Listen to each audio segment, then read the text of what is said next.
Hello everybody, welcome back to my channel.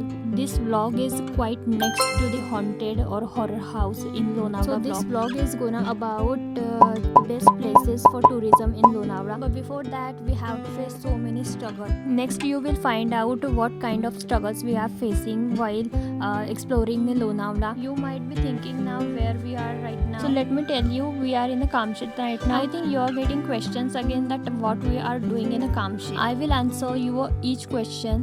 First let me explain whole story. I will gonna explain you. तर आम्ही आलेलो आहोत government हॉस्पिटलला. I got call from my papa in the morning that go to the government or any hospital and give polio dose to the park. That's why it was very necessary for us to find out the hospital, and then we found a hospital address by asking to the locals. I was very worried. म्हणजे मला असं वाटत होतं मी दुसऱ्या कुठल्या जागेवर आलेली आहे आणि पोलिओ डोस हा मिळतो की नाही मिळत. बिकॉज सो मेनी असं काहीतरी रूल्स असतात हॉस्पिटल्स वगैरेचे तिथं की नाही मिळत.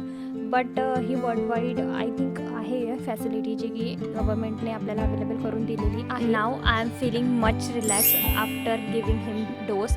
आता दुसरं टेन्शन आलेलं आहे जे की भावाची तब्येत अचानक खराब झाली. तर इथं काय झालं I don't know, but he was feeling kind of pain in his stomach. So we had to rush to the hospital आणि तिथं डॉक्टरांनी त्याला सलाईनच लावायला सांगितली. आफ्टर फिनिशिंग हिज सलाईन आणि आम्ही निघालेलो आहोत आमच्या पुढच्या जर्नीला, जे की आम्हाला कारला इथे जायचं होतं.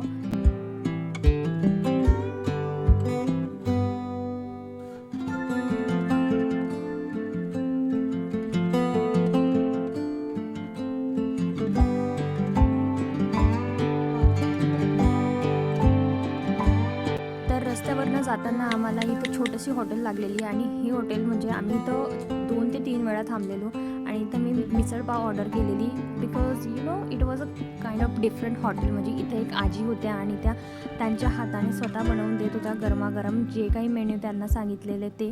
त्यानंतर मी वडापाव घेतला आणि वडापावसुद्धा गरमागरम त्यांनी आम्हाला सर्व केले. What would I say you about that test. It was just amazing. I mean I can't explain you guys.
After we finished our meal we left for the कारला. म्हणजे आम्ही कारला जाण्यासाठी निघालो आणि बट आम्हाला रस्त्यामध्ये अजून एक स्ट्रगल फेस करावं लागलं जे की it was very long traffic which we did face that time. At the same time I notice something. म्हणजे आम्ही जेव्हा ट्रॅफिकमध्ये अडकलेलो it's been very long time. म्हणजे 1.5 घंटा आम्हाला होऊन गेलेला असणार आणि त्यानंतर आम्ही जसं पुढे आलो तसले जे लोक होते म्हणजे ड्रायव्हिंग करणारे वगैरे ते सुद्धा ट्रॅफिक क्लिअर करण्यामध्ये मदत करत होते. नंतर भाऊसुद्धा गाडीच्या खाली उतरला and he was helping to get clear the traffic. Finally आम्ही ट्रॅफिकमधून निघालो आणि नेक्स्ट ब्लॉग येईल लवकरच. It will be continue. Thanks for watching. Bye bye. Take care. See you in the next vlog. Stay tuned to the channel to get more updates and subscribe to the channel if you are liking my videos. Bye bye.